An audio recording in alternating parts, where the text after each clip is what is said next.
Hi guys, good morning. Atong buhaton karon kay magbuhat og natural nga tambal para sa atong bata nga giubo or gisipon.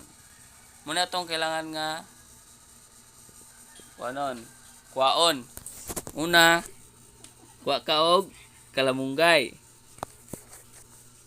Human, ang kalamunggay imong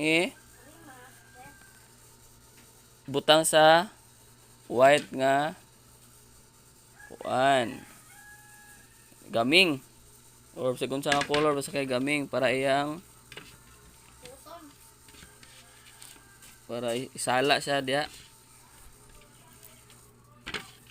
Sunod buhaton imo siyang puston.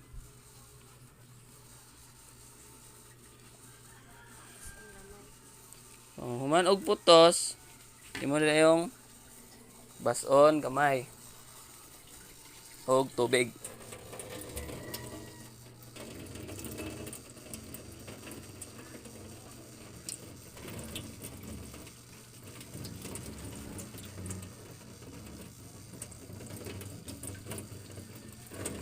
Okay. Pag mabasa na siya, imo dayong dukdukon. Ngayon na ito i-plaster itong kamera.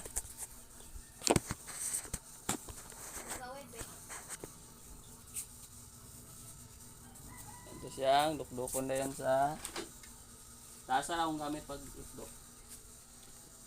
Kaya wala tayo limpyo nga.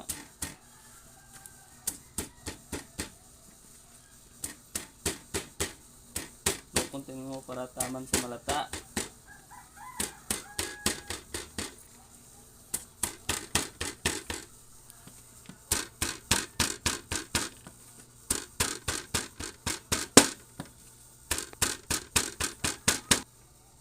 Pag makita ninyo nga inani na yung color, pwede na nimo siya undangan. Dayon, magkuha ka og sulanan para pero make sure nga limpyo imong kamuta kay inyo mang pugaon. Puga ra ninyo siya guys.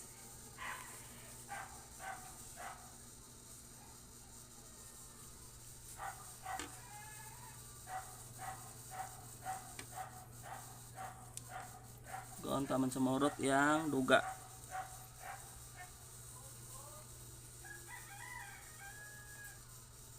Okay. Na siya, pag manana, pwede na ninyo ipa-inom og gamit ang drops sa inyong para sa inyong bata. Una nga video. Ako guys, kay bibi pa man akong bata, nara sa 0.3 ml. Akong bata, okay, gisipon mo ni siya og ubo. Siya ang paim nun. Bibi. Yan sa tatambal, bibi. Medyo pait-pait ko siya guys, kinalain niyang naong oh. Pero tambal man na siya bino. No, tambal. Ay sis kaluoy sa mong bibi. Oy, usik na, usik. Uy, ay giluwa nak.